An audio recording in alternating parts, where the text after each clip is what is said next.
नमस्कार, सुबह के 10 बजने को है, वक्त हो चला है अपना बिहार का। मैं हूं शुभे मिश्रा आपके साथ। चलिए करते हैं बुलेटिन की शुरुआत।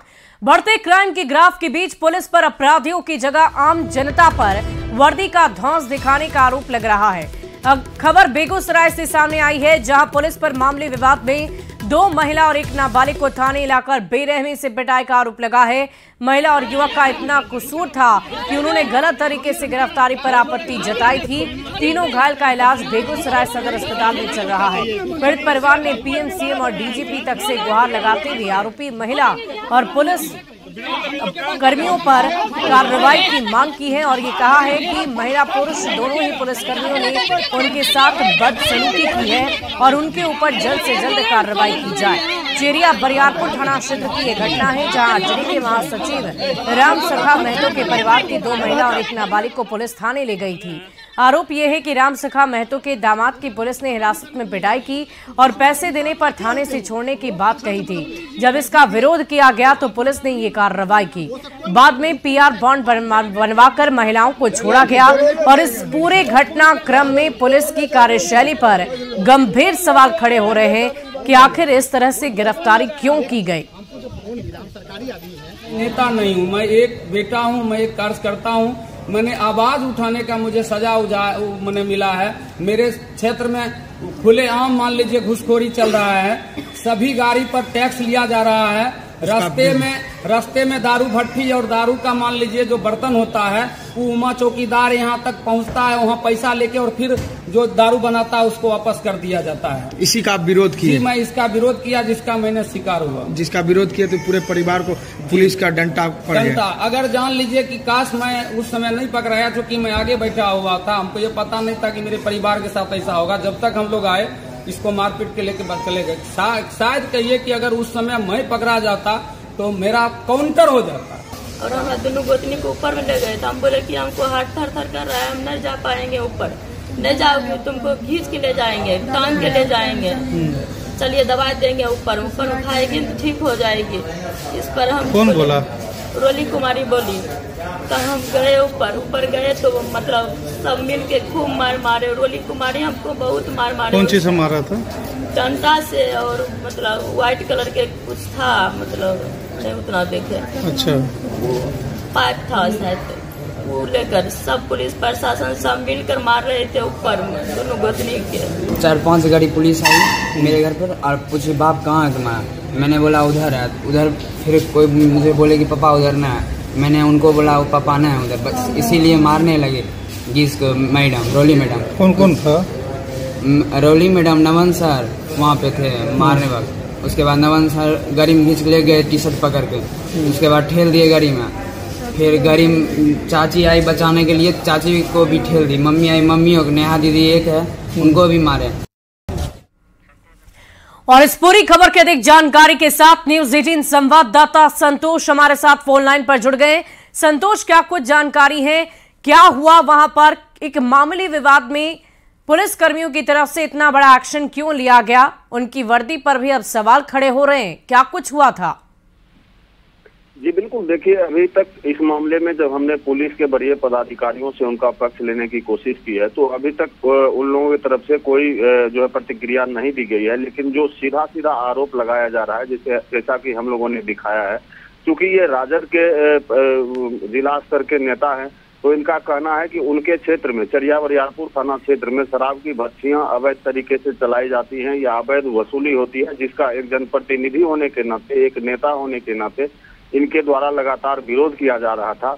और इसी के एवज में जो है पुलिस के द्वारा ये बर्बरता की गई है। और जब उनकी गिरफ्तारी करने की कोशिश की गई थी, उस वक्त जो स्थानीय लोग थे उन्होंने बीच बचाव किया था और राम सखा महतो को हिरासत में नहीं लेने दिया गया था। और इसको लेकर ही जो पुलिस के द्वारा ये बर्बरता की गई है, उनके परिवार के सदस्य महिलाओं को, उनके नाबालिग पुत्र को पुलिस ने हिरासत में लिया। और जो तस्वीरें सामने आ रही हैं, जो आरोप लगाए जा रहे हैं, उनके अनुसार जो है पुलिस के द्वारा काफी बर्बरतापूर्ण व्यवहार किया गया है और महिलाओं सहित नाबालिग लड़के की पिटाई की गई है। हालांकि पुलिस का पक्ष अभी इस मामले में नहीं आया है। हम लगातार कोशिश कर रहे हैं कि पुलिस अपने वरीय पदाधिकारी अपनी प्रतिक्रिया दे, आखिर इस मामले को किस तरह देख रहे हैं और इसमें क्या जो है किया जा सकता है।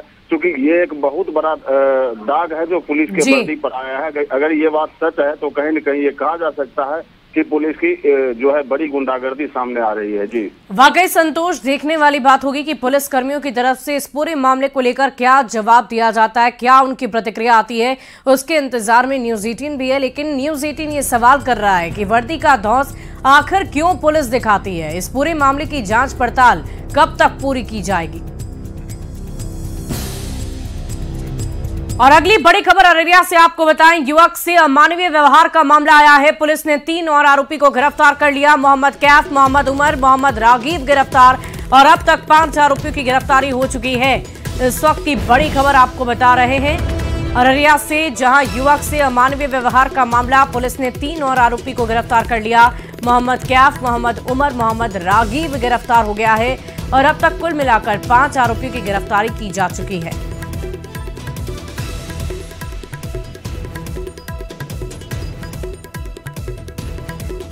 और अब बात बिहार के मौसम के मिजाज की। बिहार में मानसून धीरे धीरे कमजोर भले ही पड़ रहा हो, लेकिन उसके बावजूद मौसम विभाग ने 23 जिलों में भारी बारिश का अलर्ट कर दिया है। नेपाल और पहाड़ी इलाकों में बारिश की वजह से कुछ नदियां उफान पर है। गंगा नदी के जलस्तर में बढ़ोतरी होने से निचले इलाकों में बाढ़ का पानी घुस गया है, जिसकी वजह से लोगों को काफी परेशानी हो रही है। गंगा के किनारे से मौसम को लेकर अधिक जानकारी दे रहे हैं न्यूज 18 संवाददाता आनंद अमृतराज। मौसम विभाग ने जो ताजा जानकारी दी है उसके मुताबिक बिहार में मानसून धीरे धीरे अब कमजोर पड़ती जा रही है, लेकिन नेपाल के तराई इलाकों में जबरदस्त बारिश की वजह से और खासकर पहाड़ी इलाकों में जबरदस्त बारिश की वजह से कई नदियों में उफान देखा जा रहा है और खासकर गंगा के जलस्तर में तेजी से बढ़ोतरी हो रही है। और अभी भी कई इलाकों में तटबंध पे दबाव भी है और साथ में कई इलाकों में बाढ़ की स्थिति बनी हुई है। और इसी बीच में मौसम विभाग ने भी भविष्यवाणी की है कि 23 जिलों में बारिश हो सकती है, हल्के से मध्यम दर्जे तक बारिश हो सकती है, यानी कि 23 जिलों में बारिश का अलर्ट भी जारी किया गया है। बहरहाल अभी तक मानसूनी बारिश की बात अगर करें तो बिहार में लगभग 24% कम बारिश हुई है, लेकिन नेपाल में और जो पहाड़ी इलाकों में लगातार बारिश हो रही है, जिसके वजह से कुछ नदियां उफान पे हैं, लेकिन गंगा के जलस्तर में बढ़ोतरी देखी जा रही है। खासकर मुंगेर हो, भागलपुर हो या फिर वैशाली में जो गंगा का जलस्तर बढ़ा है, इससे निचले जो इलाके हैं वहां पे पानी घुस गया, जिसकी वजह से लोगों की समस्या बढ़ गई है। जिलों में बाढ़ का खतरा लगातार मंडरा रहा है। तो फिलहाल एक राहत की बात है कि बिहार में मानसून के कमजोर पड़ने से जबरदस्त बारिश की स्थिति भी बिहार के किसी जिले में नहीं है, लेकिन 23 जिलों में बारिश को लेकर अलर्ट जारी किया गया है। कैमरामैन दीपक के साथ आनंद अमृतराज, न्यूज 18 नेटवर्क, पटना। बिहार में सिपाही बहाली परीक्षा आज हो रही है। सिपाही बहाली परीक्षा का अंतिम चरण आज 10:30 बजे से छात्रों को मिलेगी परीक्षा केंद्र में एंट्री। 12 बजे से लेकर 2 बजे तक परीक्षा आयोजित होगी। परीक्षा केंद्र पर कड़ी सुरक्षा व्यवस्था रखी गई है। जांच के बाद ही एंट्री मिलेगी। बड़ी खबर आपको बता रहे हैं, बिहार में सिपाही बहाली परीक्षा आज और सुबह 10:30 बजे से परीक्षा के लिए एंट्री दी जाएगी। 12 बजे से लेकर 2 बजे तक परीक्षा होनी है। जांच के बाद ही तमाम परीक्षार्थियों को एंट्री दी जाएगी। और अगली खबर सिवान से, जहां सिपाही भर्ती परीक्षा के अंतिम चरण की तैयारियां पूरी कर ली गई है, जिसको लेकर ट्रैफिक रूट में बदलाव कर दिए गए हैं। जिले में कुल 24 सेंटर बनाए गए, जहां कुल मिलाकर 12,484 अभ्यर्थी परीक्षा देंगे। और ट्रैफिक जाम को देखते हुए जिला प्रशासन ने ट्रैफिक रूट में तब्दीली की है। सुबह 7 बजे से लेकर शाम 3 बजे तक शहर में बड़े और छोटे वाहनों पर रोक लगा दी गई है। वहीं चौक चौराहों पर भारी पुलिस बल की तैनाती कर दी गई है। सिपाही भर्ती परीक्षा का अंतिम फेज है। सिवान में भी कुल 24 सेंटर बनाए गए हैं, जहां 12,484 अभ्यर्थी परीक्षा देंगे। ऐसे में शहर में भीड़ होगी और भीड़ को देखते हुए सिवान जिला प्रशासन ट्रैफिक रूट में बदलाव किया है। सभी बड़ी वाहन शहर में प्रवेश पर रोक लगा दी है, तो वहीं रूट को डाइवर्ट करते हुए गोपालगंज मोड़ से सभी बड़ी वाहन को राम जानकी पथ होते हुए पटना की तरफ निकाल दी गई है। दरोगा अकेले से किसी भी वाहन को शहर में प्रवेश नहीं करने दिया जाएगा। वो बाईपास होते हुए, स्टेशन होते हुए पटना की तरफ जाएगी।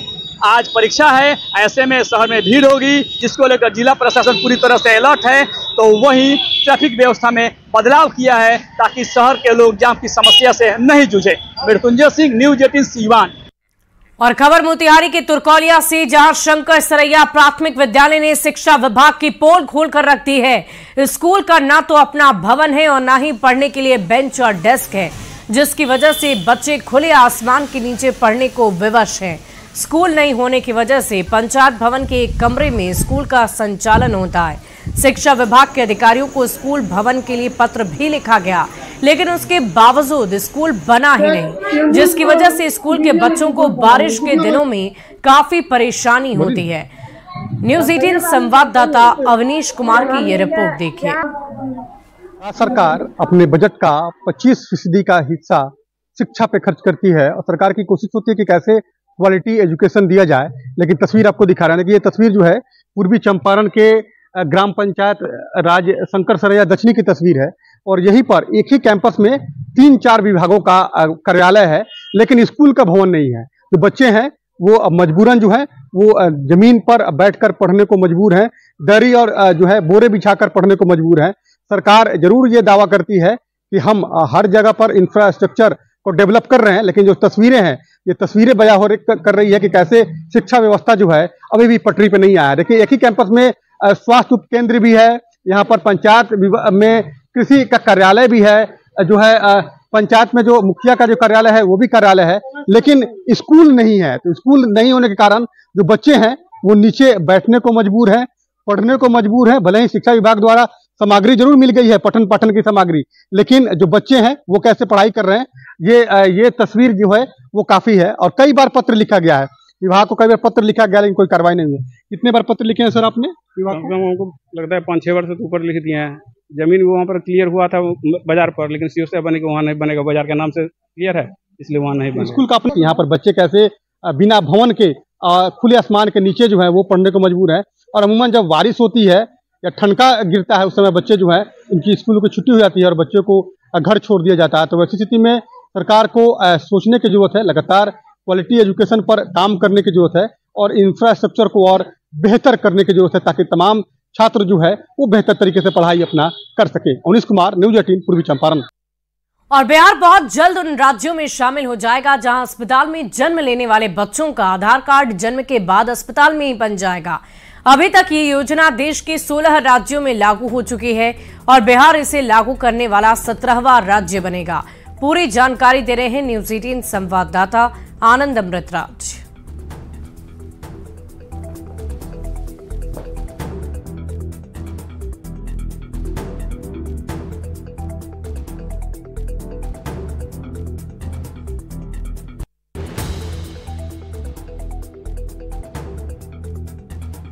देश भर के 16 राज्यों में इसकी शुरुआत हो चुकी है और आने वाले 6 महीनों में इसकी शुरुआत होने जा रही है। सरकारी मेडिकल कॉलेज से ही इसकी शुरुआत होगी।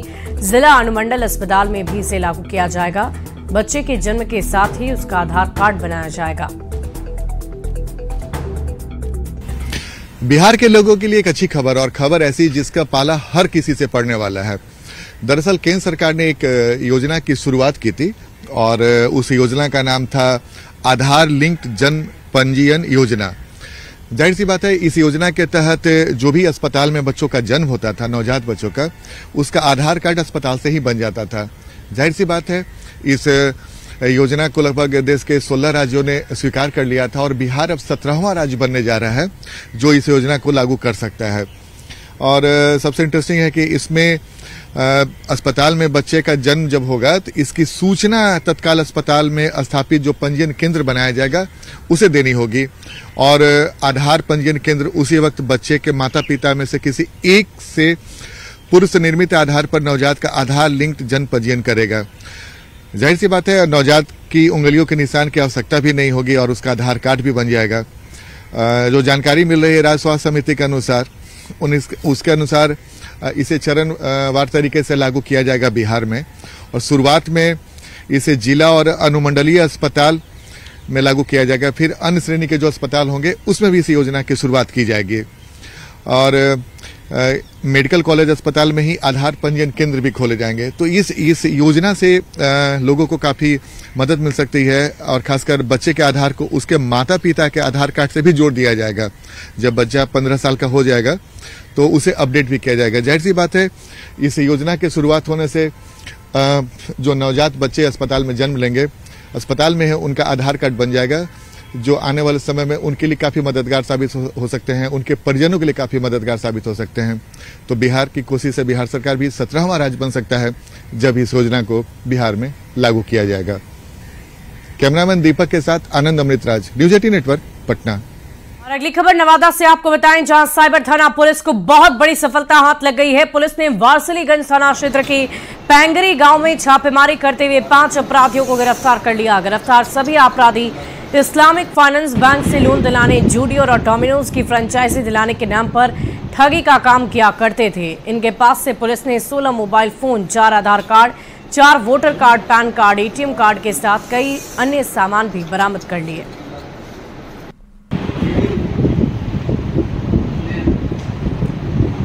और अगली खबर आपको बाढ़ से बताएं, जहां गुलाब बाग नया टोला के पास बच्चों के विवाद में 2 पक्षों में जमकर मारपीट हो गई, जबकि एक पक्ष के द्वारा 4 राउंड फायरिंग की बात कही जा रही है। मौके से खोखा बरामद हुआ। फिलहाल पुलिस मामले की तहकीकात में जुटी हुई है। हालांकि फायरिंग की बात से पुलिस ने इनकार कर दिया है। हमारा घर पे गोली चलाने लगा।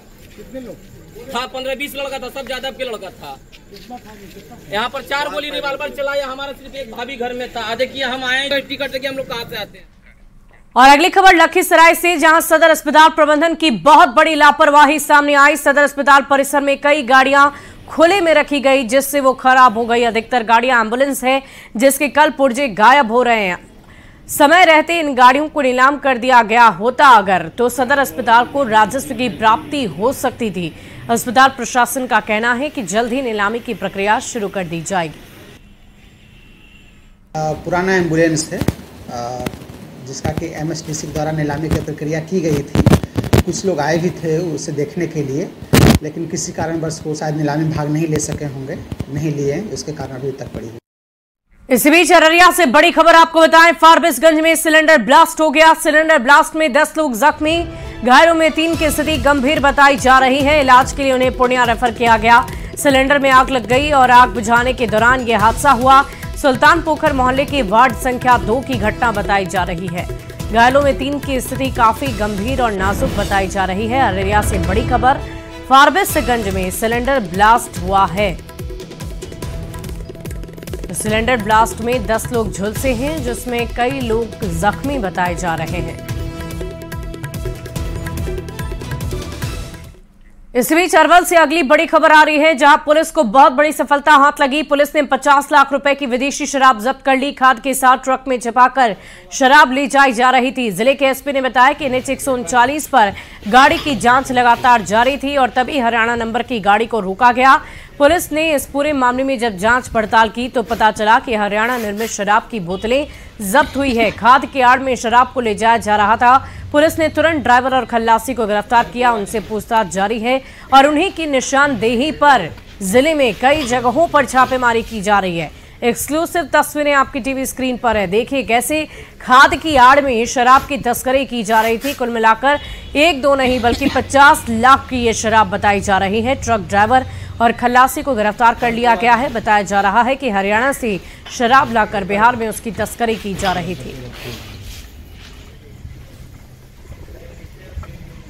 विभिन्न वाहनों की जांच की गई। जांच के क्रम में एक हरियाणा ट्रक नंबर का ट्रक था जो काफ़ी तेजी गति से आ रहा था।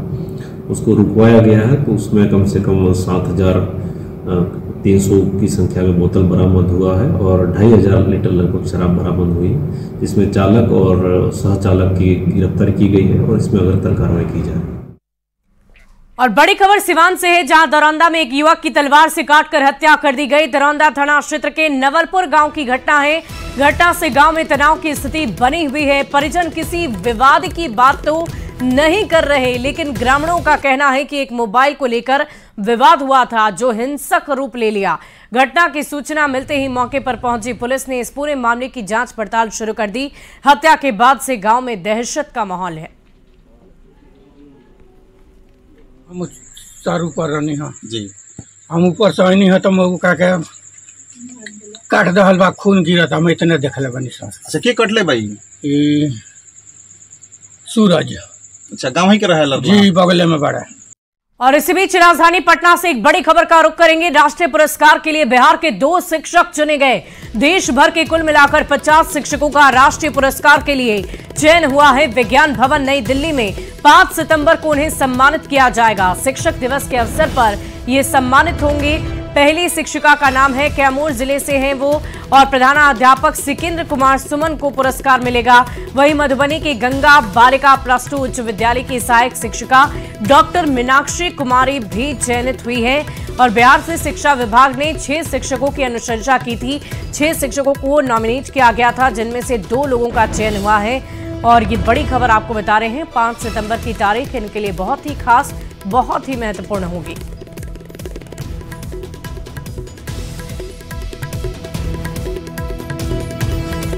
और इस बीच नालंदा से बड़ी खबर। नव नालंदा महाविहार का उद्घाटन राज्यपाल आरवी आर्लेकर करेंगे उद्घाटन। गुरु पद्म संभव सम्मेलन में जुटेंगे 54 विद्वान। भारत, नेपाल, भूटान समेत कई देश से विद्वान यहां पहुंचेंगे। और नालंदा में 2 दिनों का ये खास और महत्वपूर्ण सम्मेलन रखा गया है। पद्म संभव सम्मेलन में सभी लोग जुटने वाले हैं। भारत, नेपाल, भूटान से विद्वान पहुंचेंगे और इस समारोह को और भी ज्यादा खास बनाया जाएगा।